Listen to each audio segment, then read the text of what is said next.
deal with the Chen, but you have another hero in Venge who doesn't really do well against Chen either, and very limited in its usefulness against Ember Spirits. So what is your game plan? And again, no wave clear. I can understand they can get tempted to pick Oracle just because they see Ember and Windranger. Like, Fortune's End is amazing this game, but once again, who's going to stop Chen from dominating lanes? Who's going to stop Ember from taking off like the last game? Like, Oracle's not an Ember counter in my book. It's decent, like, you have something, but it's not one of those, oh damn, they picked Oracle, what do we do? Yeah. You still just play your Ember. Maybe it's just the early enabler. Like, you're getting a VS and Enchantress, and you're first picking up the Vengeful Spirit. Maybe it's just meant to be full aggression. Get I think they're going to the first pickup and go for it. Yeah. I think they're going to go Drow. I feel like that's the only thing that really makes sense here for a Kinguin's draft. Either you go Drow and you just all in on winning your lanes and playing with your 4 ranged heroes and dealing damage, or you need to pick some serious wave clear now because you don't have anything. OG are going to grab Lion as their position 5 with the Chen. Generally likes playing with a 5 that is looking to make plays. They did the Huskar. It is the Huskar. They have no wave clear, man. I don't know. I feel like Kinguin... It's all out aggression, man. That's all this is going to be. It's just straight up aggression. How do they get in a position where this Huskar can start taking towers when they can't kill the creep waves? OG can just spam out waves all game if they want to. They have Power Shot, they have Flame Guard, they have Chen wave clear. Lion is okay-ish, and I would imagine even their last pick that they're going to get for either Thompson or Ana will have even more. I'm just concerned looking at Kinguin's draft. They have Oracle Huskar, so there's absolutely a way of setting this up by getting a Roshan and trying to ball down a lane, but it's under the condition. If they lose their lanes, I feel like this game is actually unwinnable. They have to do well in lanes somehow. Yeah. And my big question mark is still how does Ench do that? Once you just run Ench as that 3 position, you turn her into that DPS range killer, and then put the Oracle VS +1 on the offlane for King. So safe lane Ench for exotic deer. I mean, more than likely, I was talking about how I don't like the Ench against Chen for the counter jungling purposes, so I don't think they're going to do that. I don't think that was the idea at any point in this. It's just core Ench has lost a lot of its potential, a lot of its power by having nerfs to the first spell until you have high levels. The Untouchable is not as useful. And it still has those glaring weaknesses with wave clear. So I think, I agree. You probably put the Enchantress in a safe lane role and try to put pressure on the enemy safe lane. But you got to be careful with what Chen can do to your lanes. This Huskar is likely to go mid. And that's the other thing. You need to show what lane Huskar is playing now, probably. And he can get counterpicked. Huskar doesn't win every lane. Yeah, this is... He actually loses to Windranger. Just put Windranger mid. And he could get control this game, too. Even if he tries jumping on somebody, don't you just pick more heroes for OG, and he doesn't do anything in this game, it feels like. I don't know. What fixes Kinguin's problems? I feel like that has so many. It just has to be all out aggression, right? Like, even if like it's VS or Enchantress core, either way. Yeah, but like aggression is one thing, but you have to remember, like, they can't kill any creeps. So even if you're very aggressive in one lane, you could have an Ember Spirit in another place in the map and a Windranger and whatever the heck OG decide to last pick for Thompson or Ana somewhere else. It's the same story as what happened in game 1. Well, okay, I'm not even kidding. I was actually thinking they could pick Tide, but I don't think it's good. I once again don't think it solves their problems. This is, again, it's a ball up and go down one lane and hope for the best, but you have to win the lanes. Tide is not a lane winner. He wins against very few heroes. I think OG have the tools here. But we'll see. We'll see if Kinguin can somehow make this work. I will say, if they win their lanes or do well enough, and they get an Aegis, and they manage to go down a lane before OG are online, this is winnable. But the timing window and the difficulty of execution for this dire draft, I think, is really high. Like, this needs to be crisp. They're definitely putting themselves under pressure, which is a bit reminiscent of game 1. Like, the execution for that dire lineup was super difficult. The games are just hard to play. OG have some time to think here. What do they get? I feel like they would want to get a hero that just does well against Tidehunter. They got monkeys still available. Oh, actually, not against Tidehunter. They want a laner against Huskar. I think either they put Windranger mid for Thompson and get an offlaner for Mad, or they put Windranger offlane and counterpick the Huskar. They could just dual lane mid. They don't have to. I don't like that so much. I wouldn't like that solution as much as other options. The Chen will... Because if you want to dual lane mid with Ember, because he's still going to get crushed. Either that or whatever they pick for Thompson, assuming Ana's playing Ember. I speak for the That's a hero that can lane against us. Yeah. This is a team that's like, okay, they have one play, which is to go down a lane. We're going to split push. It's Thompson, okay, that's basically it. Yeah, it is. And Mad is going to be playing here. I like this pick a lot. I think this is... It just shows that OG understand what they're up against. This to me is, okay, we're going to have a strong laner can join fights early, and if the enemy team start trying to ball up, he will be split pushing like crazy. So he's putting so much pressure on them. Like when they start going down a lane, you put a clock on them basically. Because Fioren's pushing somewhere else. Who's going to defend? This lineup has 0 catch from Kinguin as well. No way of actually stopping the Furion. It is completely all in. So it sounds like you guys are pretty. I think I know what team you're pulling for in this game. Yeah, I feel like this is a pretty big outdraft. I would be shocked if OG. Yeah. That's and Kinguin already down 0-1. The good news is there's the lower bracket, but OG clearly dominant in game 1. Looking like it's going to be more of the same in game 2. They do have a Huskar and rely on this hero to, like you guys were talking about, is wave. Whoa, what is? Okay, my map was all screwed up, but anyway, we'll give it to. Sorry, but mine did the same thing. What? It was real screwy. It was like upside down, wasn't it, or something? Yeah, it was upside down and in the bottom right corner. I got really confused for a second, but that'll do it for me and Andy. So Toby, Sin, you guys take it away for game number 2.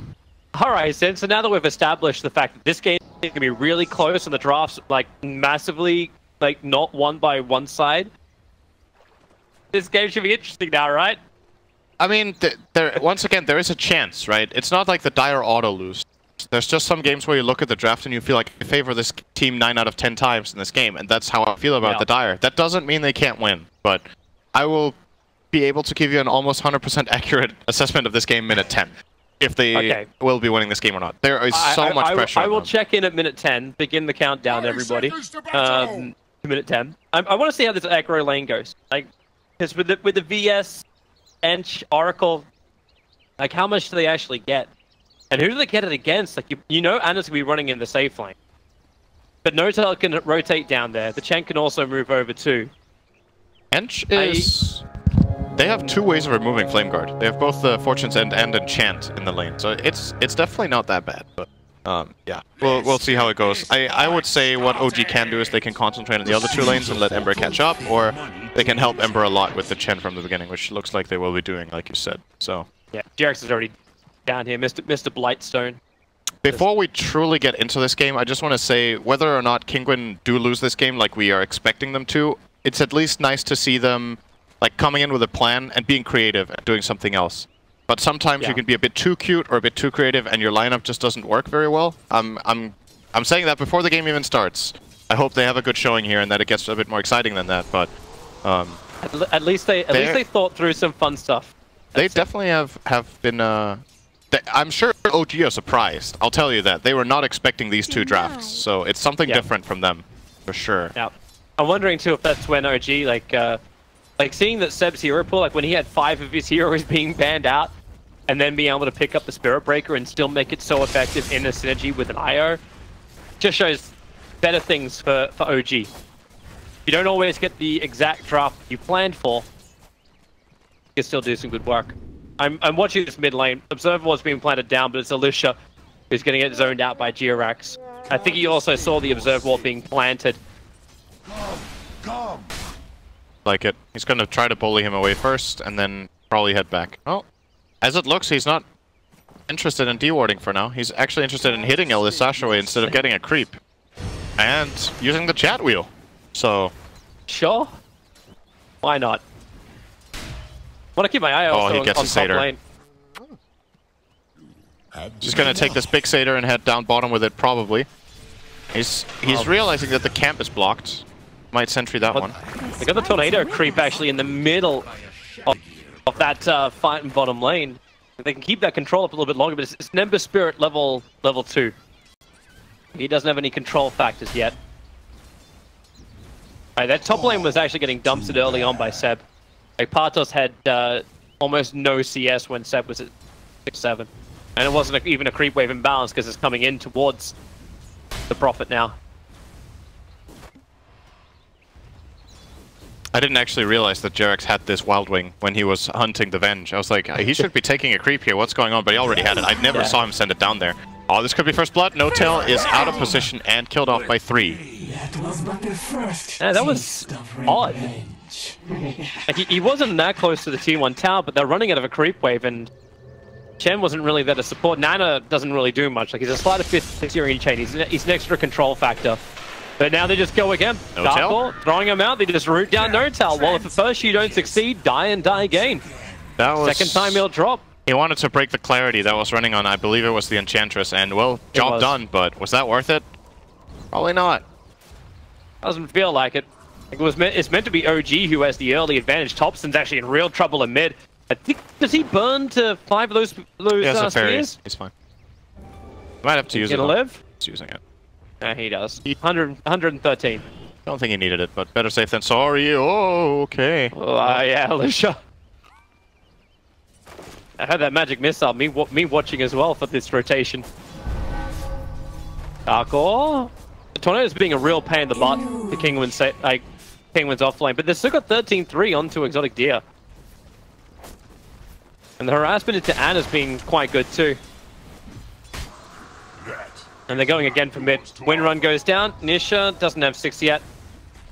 But they were looking to use the illusion room from the VS to try and go again onto Thompson.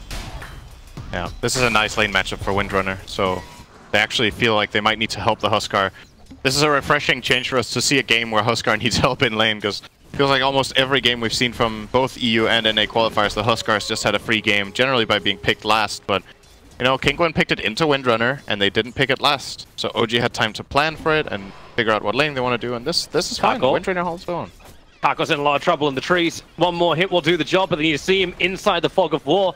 Moving up the Hadouken creep, it's looking, but already Karkor ran down south, so they get the stun of the Jirax. He's still looking for his target. Now he'll get the information. They know where he is. Sleight of Fist is still on cooldown for Anna. And the Hadouken, it misses again! The juking from Oracle. Nice one. Meaning that OG continue to be killless in this bottom lane, but maybe not for much longer. Notel in through the trees. This time the Hadouken connects. And Anna is the one to get the kill into the Enchantress. So, since we've got a bit of a try versus try situation, which isn't that common, it obviously makes the offlane special in this game. It's a safe lane tied against an offlane Furion, and that lane right now is being won relatively comfortably by Mad. 3 bounty runes for OG here as well, so getting a little more advantage. No. Sorry, never mind. Inner Vitality. Better remember. Balanced ability. The bottom lane, they're gonna try and go for Exotic Deer, but no more control. Actually, holding back with the Hadouken, knowing Exotic Deer still has those heavy one charges, and Anna had to use his own stick charges to complete the send back. They need to be careful. But they finally get that rotation in towards mid lane, so Notel holding the stun as long as he possibly can. Nisha, and with those stick charges, they even were bringing in the Wrath of Nature. Not that there's a lot of damage to a Huskar. You need to be a bit careful with the send back bottom, right? They have 2 dispels.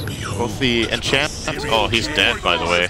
Yeah. And Fortune's End should be able to purge off that Holy Persuasion, but maybe both of them were used when he did it. At least I saw enchant being on cooldown, so they did I said that Wrath of Nature wasn't going to do a lot of damage by Nature's Prophet in towards the mid, who Thompson just died. It actually hit the Enchantress so hard that Anna had that opportunity. Dire structures are fortified. But this is still looking good for OG. They're down 1 kill, but they're up 1k gold. Keeping the hex going. So much damage. That Harpy's doing so much work too. Just that range damage across the trees allows Anna to get the last in. And then they smoke to gank instantly after this too. It's because mid lane Nish just life breaked in towards Thompson. He's got his wind run up, going in with focus fire under the tower. They keep the stun control there thanks to Notel and the Wrath of Nature. Seb, very rarely do you see a Wrath of Nature find that kill onto a Huskar, but this is that case.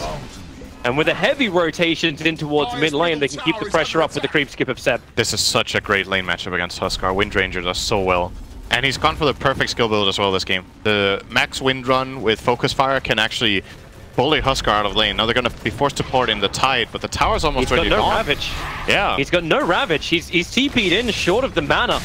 And underneath Notel as well, like they can keep draining out the mana too. Good to know. So they get the denial on the tower. Life will not be traded. It's a big tower lost minute 7 though. Huskar lost his tower.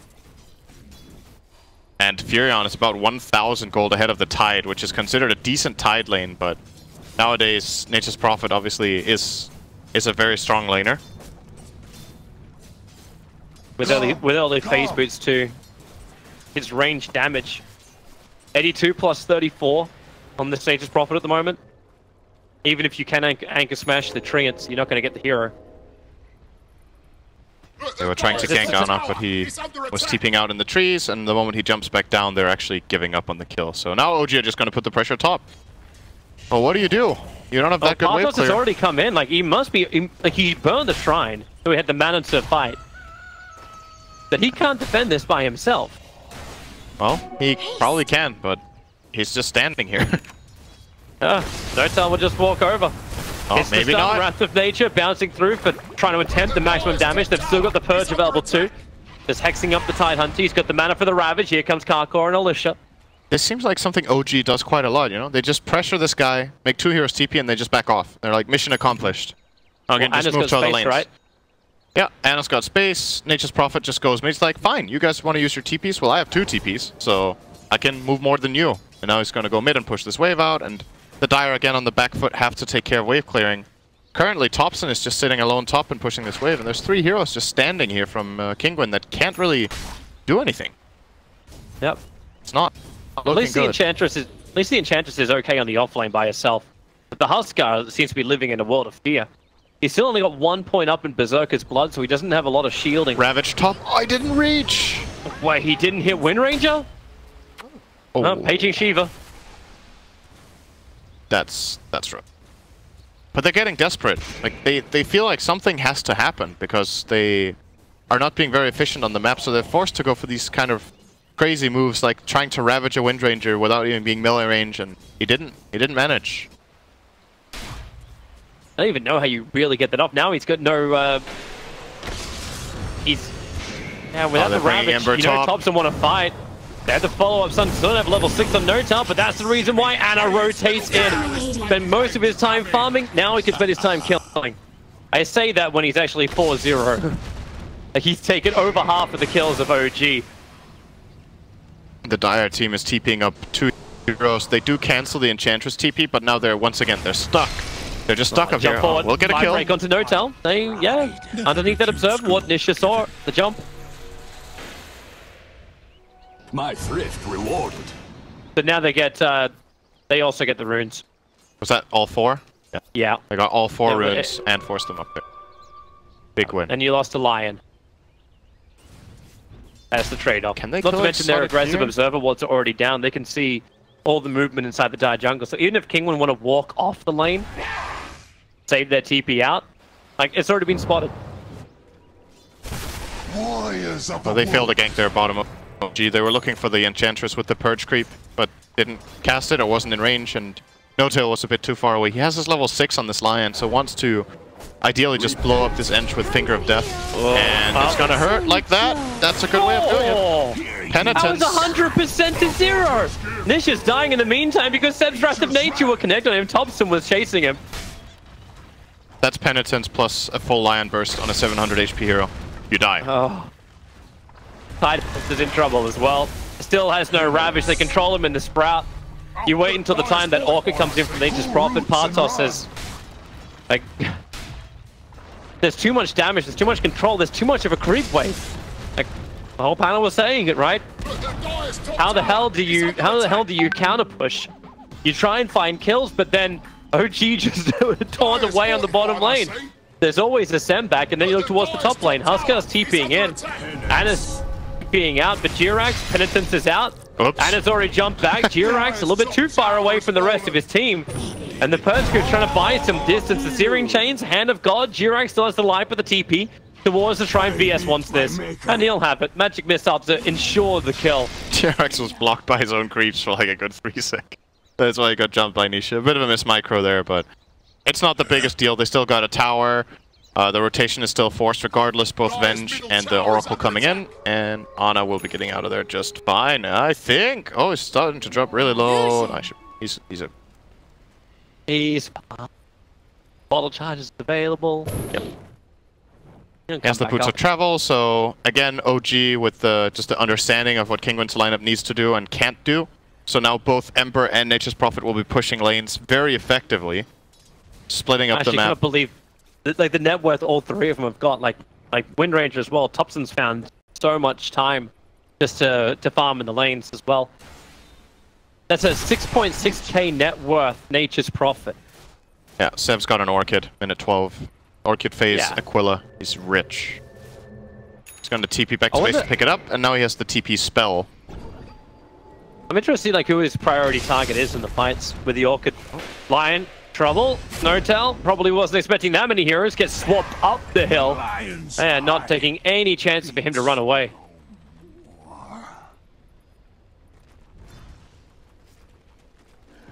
Yeah, but do you actually target the Oracle at the start of the fight so there's no false promise? There's no way for the Huskard just to stand. Oh yeah, they also have Focus Fire against Ench. That's pretty convenient too. We didn't talk about that earlier. It's a core Ench, so being able to kill her off like this is very useful. He didn't manage, but again, it's this pressure play, right? He goes on the Ench, they TP in to help, and Thompson just backs off. They don't have catch. Like, nice. We'll just force you around the map. Ember's pushing in top, Fioren's pushing in bottom. Kinguin are like, screw this, we gotta get something. So now they're gonna ball down mid. But their Tide has to defend bottom. If he shows down here, they're gonna get jumped in mid. Oh, nice! The wrap! Wow. Hit him from range! Wrecked! Brutally, savagely! Even the Oracle can't get away from this one. He got silenced up, so there was no false promise save. Even if you thought about it, you couldn't do it in time. That was beautiful timing. That was like pretty much perfect, the timing of the Wrath of Nature and Finger connecting at the exact same time for a huge burst. They weren't ready to help with the Oracle. He just got blown up. He was half HP, just killed him with everything at once. And then they TP in, get bonus kills with the Orchid, and now they're gonna get Rosh. And if Dire don't get this Rosh, we talked about it in the draft, they need the Roshan to snowball this lineup. Yeah, this game is looking absolutely terrible for Kinguin. They are so far behind, they do not control the map. They at least have an invis room for a Tidehunter and no sentry wards at Roshan, but what they don't have is time for Tide to reach it. He can't, well, okay, swap up, the stuns are out, and well, they're gonna send Ember back first, but he's still got that defense, that spirit inside the pit. So no tail, taking the sacrificial role, the solo role. Oh, remember when you said you should check in minute 10? Yeah. We're past that point, but I could have told you minute 10 this was looking real bad. So I thought you were saying that minute 5. I was also saying minute 0. They can get the kill. He's inside the Sprout. Ravage, it's a big kill. Something. All right, no. they got him. Oh. Wait, no! He died on neutral creep. The one Centaur, the big Centaur got him. They aggroed the Centaur with the Wave of Terror, and it ended up getting the last hit. Oh. I'm surprised, considering how much OG used their chat wheel. I'm surprised they didn't use any there. Yeah, that an offensive tipping. Yeah, tip the Centaur. Tip the neutrals, man. Thanks for the help, buddy. Have we got the world's smallest violin to play for Kinguin right now? That was such a big kill, too. To worse. I was like, finally something good for them, because this is the highest net worth hero in the game, and they kill him with 2 heroes, and it goes to the Centaur creep. Oh, Lord. No, they found and Tide. They're going to kill off Fire. Bartos. Double TPs are coming in. But is there commitment? Seb's doing his TP. Wrath of Nature already bounces through that focus fire. Yeah, that looks totally balanced. Only the Javelin procs deal damage to Tide and Focus Fire. Apart from that, Kraken Shell absorbs everything, so he needs a lot of Javelin procs and a lot of time to kill him. But against every other hero, the Wind Ranger Focus Fire is great this game.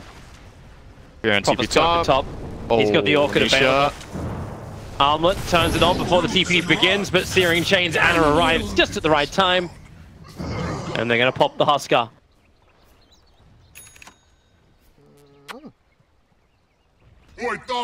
That is creepy. It's so creepy. Funnily creepy. Well, Tide has a blink dagger, so they got initiation. Does Kinguin have smokes ready? They got one smoke on the Vengeful Spirit they could potentially use. But they're also losing bottom lane. It's almost too easy for Thompson just to keep the pressure on bottom lane. He's got the Observe Ward for protection. He's got Seb who can TP in at a moment's notice. Even Anna with BTs can... They're just so global.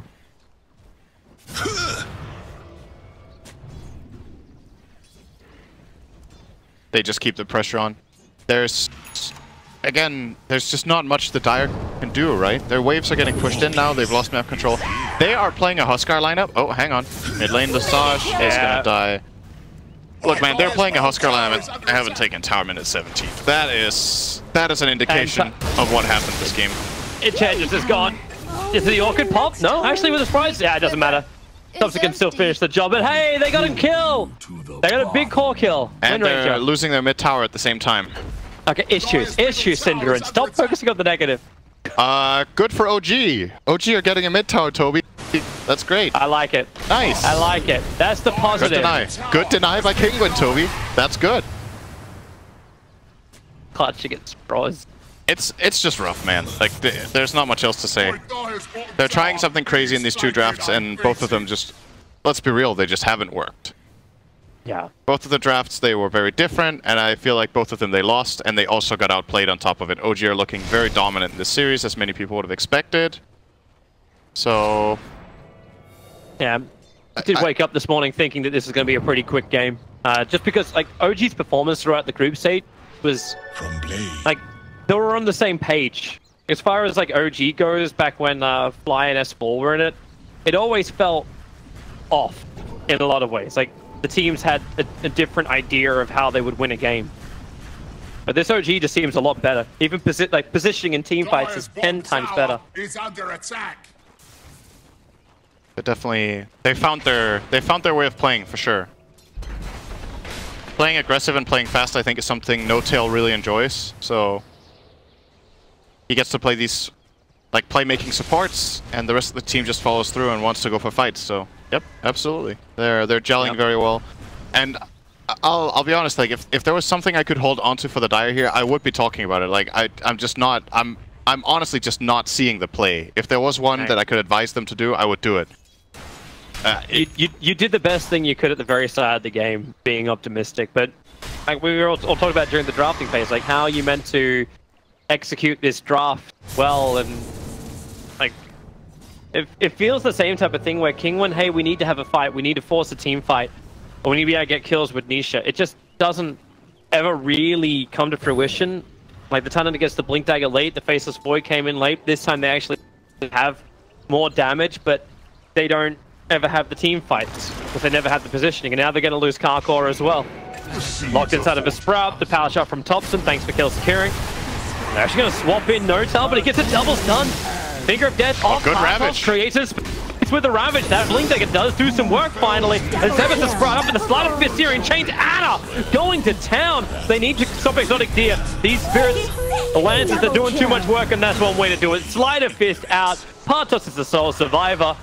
And if they did this fight 10 minutes earlier, it would have... Maybe?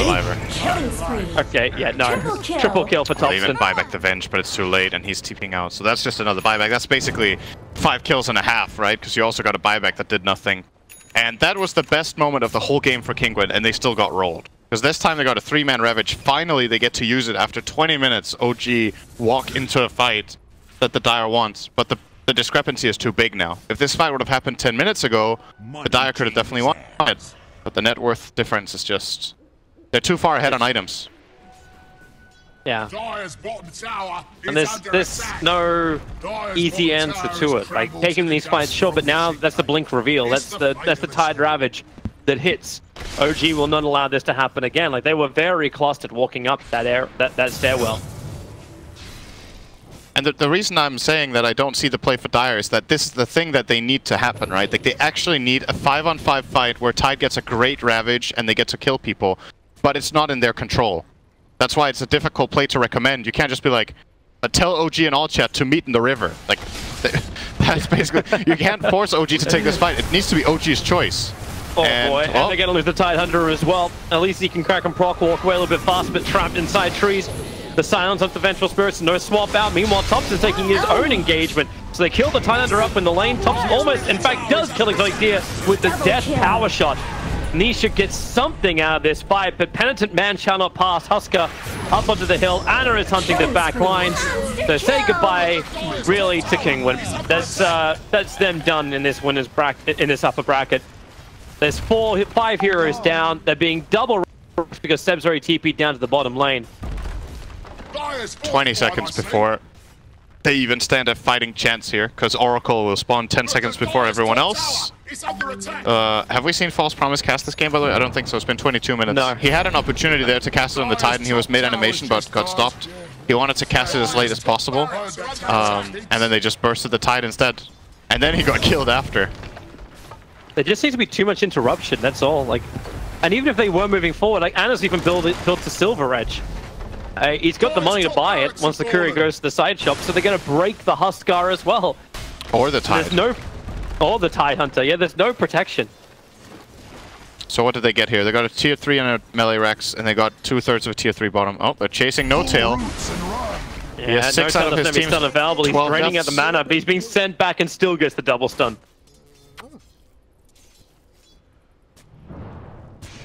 And Seb is just pushing in bottom. So the Dire once again going to be grouping up as 5 and running from lane to lane. Oh, okay. Ravage forward. Clips the backline chamber, then Slider Fist. The power shot. It goes so hard through the Enchantress as well as the VS. And they're not even being buffed up. He just has the 100 power shot bonus damage. Right, Seb's being systematic. He's getting rid of these shrines. Yeah, that Ravage use is Elena Rax, probably. If OG want it, they can look to push a second lane. They could go to bottom. They can also keep map controlling and get the next Roshan if they like. The whole game is basically completely under their control. Well, Roshan's a minute and a half away. So that gives time at least for the Ravage to come off. Actually, they'll come off cooldown by the time OG push high ground. If they wait for Roshan. Yeah. BKB on Huskar, this is finally something that will help them out a little bit, but it just feels too little too late. BKB is an item that Radiant don't have many solutions for. Only really the Focus Fire will be able to break through Huskar, but not even that, because it will block the Maelstrom procs as well, and Wind Ranger's damage is not that significant just yet. So, at least Nisha will stay alive in a fight if he gets one. Man, you played Oracle Huskar for 25 minutes and you have an Oracle ulti the Huskar. Like, think about that for a second, how ridiculous that is. Damn. That's their strategy. Their strategy actually hasn't been used yet. The whole game. So when it's used, everything will change. Everything will come up roses. I love it. Positive. Positive thoughts. Winner thoughts. That's how you get to TI. I think you draft differently than this to get TI. To get to TI? Yeah. That's my professional opinion on these two games, is that you don't pick like that. And you also have to play better. I think under even circumstances, OG is still favored, because their execution and their game understanding is better than Kinguin's. That means if you go into the series and you do something crazy in the draft, which I like if you feel like you're an underdog and you come up with something creative and you want to try it, you try it. But I just don't think their ideas were good enough. So. Well, Anna's not giving up on this bottom tower. He keeps going in by himself. Huskar's TP actually got cancelled. cancelled, so yeah, he actually finishes the tier 3 tower on bottom lane. And Anna goes into Silver Edge, so he's looking to hit Exotic Deer. But now there's no untouchable. Beat through him, and hey, false promise! Yep. Saving the Enchantress. That's true, that's the third hero they can Silver Edge. The Untouchable away. That's also nice. Oh, he stays alive. That's a false promise, and a Roche for the Radiant. Yeah. This one just bought cheese. the time. And I do believe this cheese will be going to Thompson, and they will put the Aegis on Ana. Take your bets. And against Aegis, and then against Cheese. He's probably going to pass it on, though. Or maybe they want to have both. BTs to that creep on bottom. There's just a set of Mind Stealers sitting there. So he's always got a unit that you can just bounce back to bottom lane on. That's really nice. Nice little detail from OG there. Where are you going? And Anna, under the sentry wall. He knows he's visible. He wants to hit Nisha. It's the only place they can sit.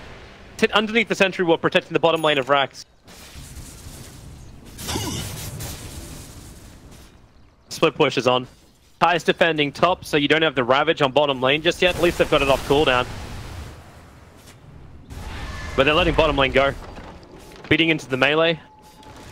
Is this the time when you want to jump, Nisha? Prophet starting stack on top. The double shackle! Perfect from Thompson. Here's the power shot, so yep, no false promise again. The Huskar will buy back in, and Anna, the send back doesn't actually happen in time. They'll have to actually just burn the Aegis to the Immortal. Thompson a little bit too deep by himself, but the top lane of Rax is gone. Seb finds the kill into the TI Hunter in the back line, so no Ravage, no AoE control. The TP out from Seb. Thanks to his BKB, he's protected enough, but he does survive. Unfortunately for the VS, it is not the same story. And Enchantress will burn down Anna. Give him a little bit of extra Maelstrom proc, just to make it work. And Prophet's already back to the front lines, feeding into the tier 3 towers just to end this game and get themselves that winner's bracket match. Unfortunately for OG, there weren't 3 slots in the EU qualifier, so they don't go directly through the group stage, and there's only one. It finally happened. Oh god, he died? They were sending him back with Chen, but he got purged by Oracle. I was like, oh, wait a second. I'm not going back to base. But it does not matter. Absolutely destroyed by OG. Well, that was a quick race to start the day. We still got plenty to come. This is a 4-series day in the EU playoffs. Every single series except the grand finals will be played today, I do believe. So this was the first upper bracket semi, and there's the second one, the upper bracket final, and the lower.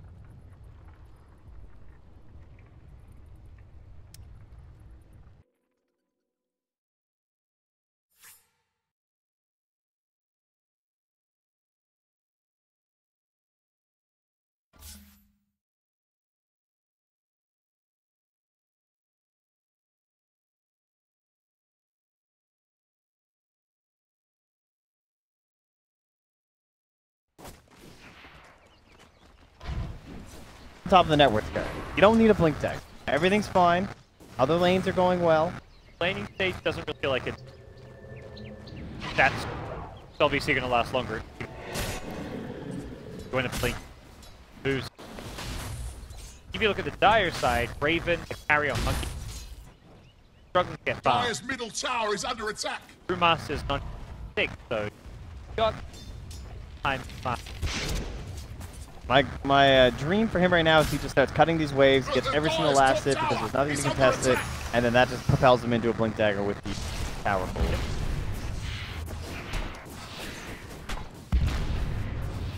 Highlight die.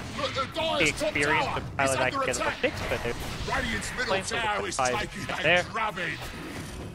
Plays Matthew. He's grabbing the waves, pulling them to the hard camp, and then farming up both the same Vanguard. Radiant's middle tower is under attack. You're not allowed to use Maximum. Dire's fortified, I see. Then goes and catches the next wave. Both teams pushing their offlane tower as also drag away themselves. Tower back mid. Wasted a lot of time trying to go for the kill on TA. Jackal while he's trying to be out from the high ground. Nicely played to Bobby for that kill. The vision around mid. I mean, they still had the ward remaining at the top.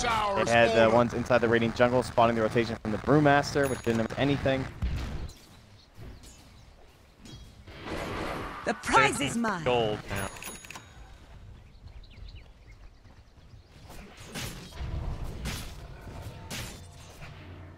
Only Dominator happens to get all active.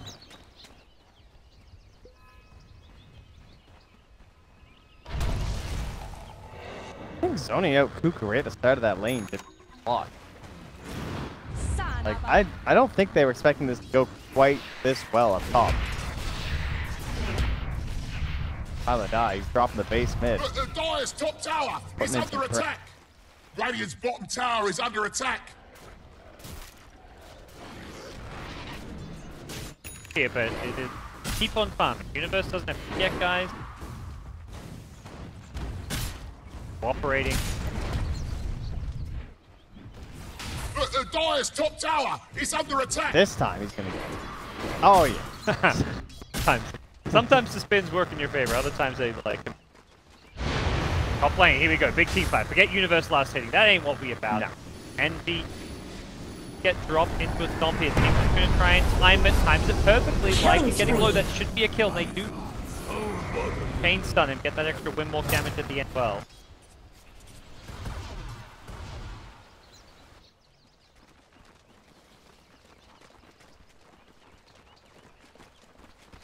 Just fine down here. Monkey King watching him from the trees, but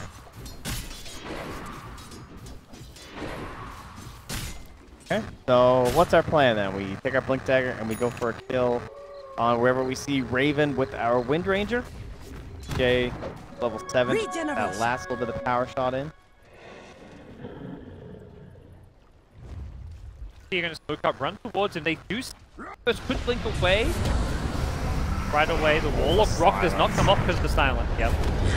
Dom comes out. That Blip Universe. Blink Dagger is back up, and they can attack him out of this, and they're going to stop the Blink from coming in. Uni just got his Blink, but he may immediately go down, but backup has arrived, so Universe is now and perhaps catch another one. Has a Blink in a couple seconds, as does Arbet. They've got double Blinks here. The Cyber's going to chop on through them, and Armel goes down. 2 dead on the TN side, just as the Warlock gets picked up. Great fight from Fnatic. One done. He is already in the mid lane with Sam H, who the Primal Split. Backup.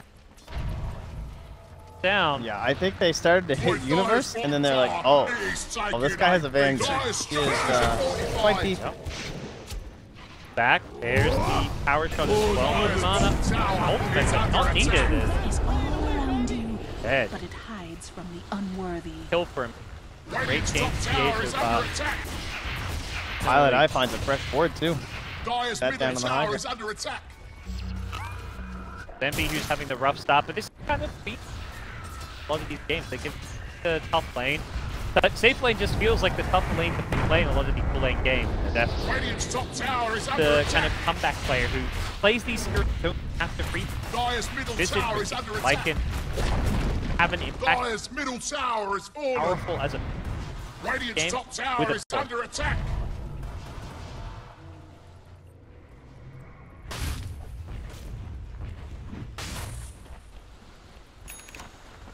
A barrel of blast! Abed's gonna get another stack off here. Haste! Desolator. So high on the chart right now. Only 300 gold behind a TA, and he's just got front of those other ancients. He wants that blade mail. Very difficult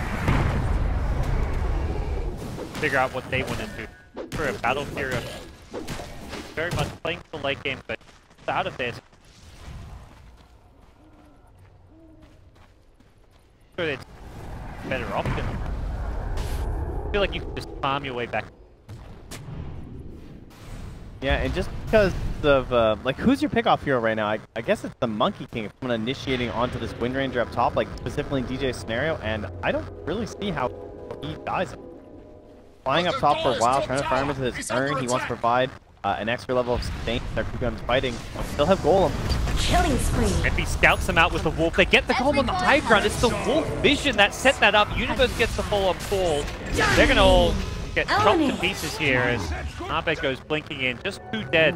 Like, it could have been even worse if Sam H hung around. Same with Armel and around him. Top, they're going to steal the enemy ink. Well, yay, happy as a clam. Oh, this is nice. So he disassembles the Bastion towards the urn and then has the... Oh, look at him. Is that why we started getting the Meteor Hammer? Ah, this is how we... I don't think that's worth the 175 commitment. Stallion. Drum. Mid lane, Raven's dead. Abed and Pilot Eye take him down. And he gets killed though. Fairly low, the Starstorm will hit. There's a Sentry of Ward as well. Down. Did he buy the Desolator? You betcha he did.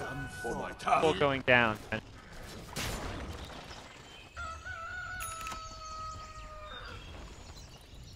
Not ideal. Bottom tower is under attack. Somebody, one of your... Put her very...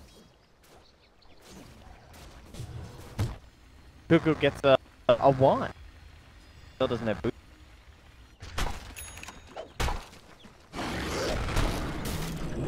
Care of this. Really? Did you see that Envy? That was the most Envy play I've ever seen in my life. Brewmaster is chasing after this like 1 HP Helm Creep and a Wolf, and this Invis Wolf suddenly denies the Helm Creep. It's just like, oh my god. The ultra The Envy factor. Cuckoo's dead top. Mega kill! So briefly. Axe killed you. Tried the play there.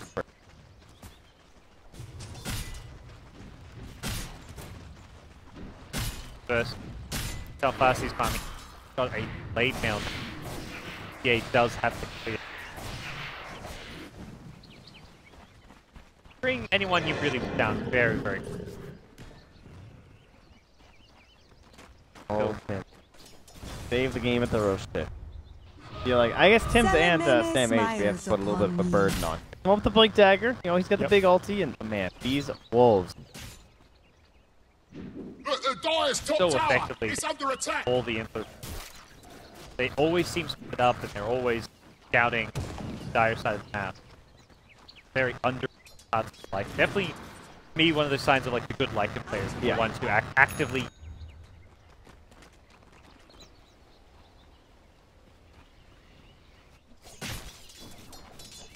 Bottom, maybe you hoping they're smoke into envying the situation. The wolves, they're providing vision, but you're still waiting.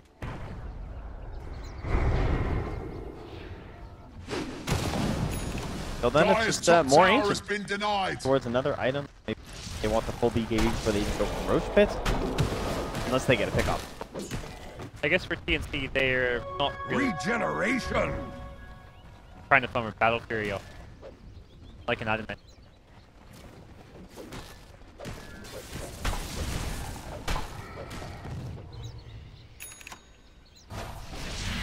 Dire's middle tower is under attack. Find like a double damage rune.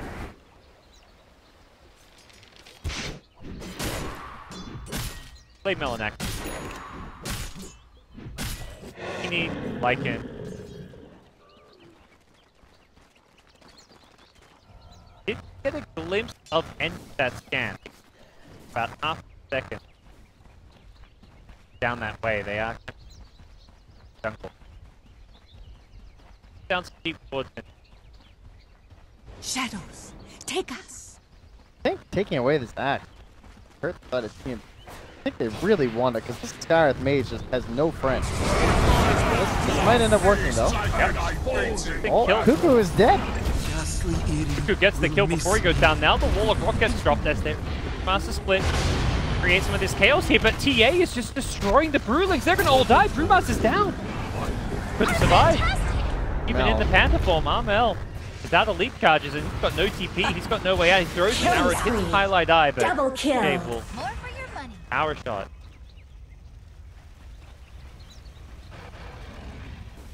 Look how much damage he did. He did 1,635 damage with the Wind Ranger. Yeah. He had the most damage. Power shot. $7K lead at 20 minutes. Fnatic Dota looking to get themselves a TI. Now, if they were to lose the series at this point, it would probably be Fnatic. They'll never see me but it all but seems like this game is. I mean, we've seen some TA games go the wrong way. There's no doubt about that. Even just today, of course, you guys might have caught it. You're endless Dota addicts. Flexi did not hit it. I believe it wasn't. Yeah. Game was that the one against I think they ended up winning Cole. that one. It was the J one? No, sorry, Cole and Optic were the tiebreaker or whatever it was. Oh, did Optic win? Yes. I mean, second place. Oh, I was watching that game. Oh, what? Yeah, I left because I had to stuff before coming. Yeah, no, they lost. The result. Okay. They also had a similar game where it looked they were super far ahead against stages. Oh yeah, no, this was just today. No, it was great. It was something. Game. Hey, this game is definitely not completely done and dusted. The scary thing in Fnatic's draft is pretty much hit their power spike now. So you're down 10k gold before they kind of now they're at out. Have Aegis and be like a dagger and Radiant's bottom tower is under attack. Definitely feels like they needed that TA kill. A few of them before the BKB. Now they're fighting the situation. And they have all these parts, but they have nothing complete almost. Like, they have ET, but then what comes next? We go for like a Wukong command, but he only has a battle fury right now, so it's not that scary. We have the Skyreth Mage, but what are you following up on? Like an arrow? Like, the best thing Kuku can do is kill himself on Blade Mill and Act. Knows. Out of the moonlight. Yeah, the way they played that, it made it.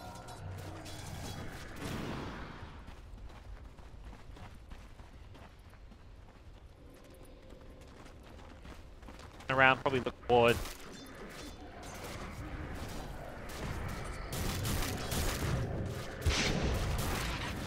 Illusion.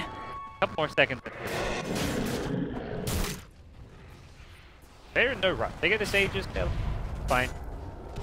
Any left on it. They may take these out of tier towers, but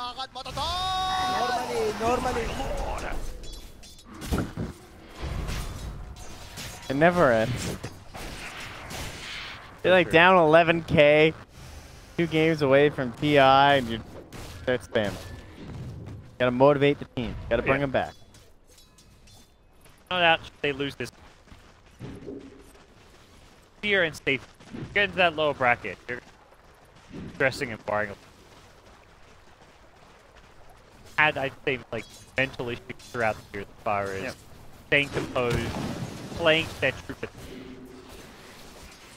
One of the teams didn't quite get the Yeah, I thought they were going to be the top dog in the league. Hanging with Mineski all the time, but quite get there. Some tournaments They're the coal of the, you know, that classic like complexity, like, oh my god, look at them, they're qualifying to another land, or like, oh, coal looks so good, and then it doesn't work out. about a while ago because TNC's captain, but nowadays you can say that about Cole. They lost their strong vocal captain, so they're more alike than ever now. Yeah. Yeah, ever since they lost 147, that is definitely true. It's hard to tell, I guess, just how much stepping into the role, but to imagine he's still, you know, getting his legs under him. We're relatively fresh on the position. It definitely felt like the change, like they were kind of stagnant with 147. I don't blame them for they haven't come into TI8 breaking out here. Nice initiation from the tier. The rocket dropped on top of it as well. But it's TNC bouncing back a bit. They bring down the axe to start things off. Problem is, Wukong's command is going to be expiring fairly soon. Abe doesn't seem to give a crap. He's just bringing down the Bruling inside it. That's a 3-for-1. Powershot goes fishing. He almost got that tree. Looking for Raven with it. Quite find the right one. Wind Ranger once again. Mine. An unreal amount of damage, honestly. Yeah. I feel like there is a lot to be said that Wind Ranger doing the most damage in multiple fights in a row. Your everyday Wind Ranger player, even like a top player, is not going to. But that's not what you're expecting out of it. DJ just gives you that little bit extra that you're like, well, we didn't, you know, DJ, we were just happy we could hit some shackles. You know, that would be one cool, power shot, you know? but it does, you know, 3-4 power shots keep by it and 5k damage. Yeah, we'll... Full Maelstrom, Blink Dagger, plus 100 damage. It only gets bigger and better. That's 550 damage. Absolutely.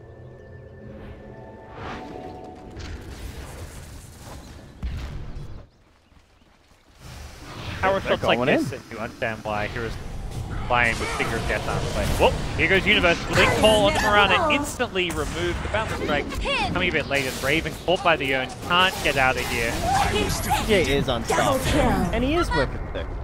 Very accurate. Oh my god! DJ, God. He did the most again! This is not just like it's this game. I feel like all 4 Fnatic games, he has been the carry. The carry and the MVP. And he is so talented. Praises enough. Press game after game. Fnatic are about to clinch a spot at TI. They're not quite there yet, but they will claim mid-racks as TNC hold on a little bit longer. Racks already. 20k gold lead just 7 minutes in. I feel like there is such a small tiny sliver of hope that TNC play this one perfectly, perhaps even rely on Fnatic misplays. That truly is their only hope, but those misplays and those comebacks, I'm sure they're thinking Roche right now, but the Shrine will be eliminated. away some of that opportunity. Highlight die. Someone has taken his keyboard or something. He's not going for the Shadow Amulet. He's looking for a Force Staff. Oh. The Madman gonna force the Monkey King out of the command. I can see it right now. Gonna make big Warlock plays.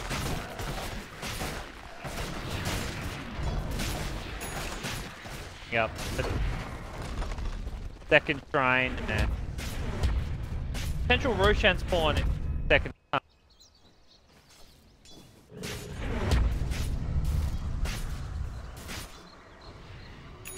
Radiant's bottom tower is under attack.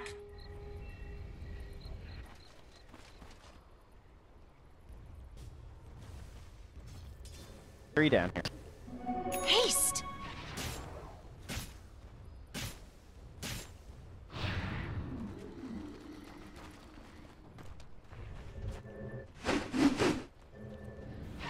What really can you do here?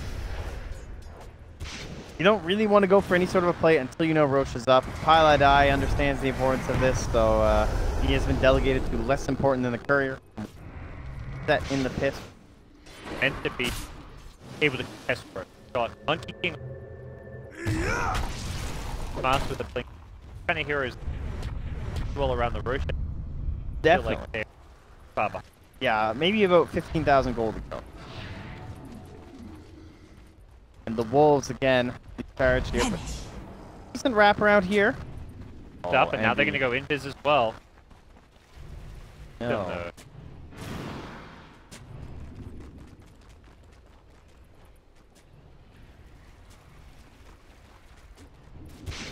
Going up here. Right there. Dire's middle barracks are under attack. Linger around and wait for the respawn. In fact, they could defend their top lane. Tower already down to 400 health.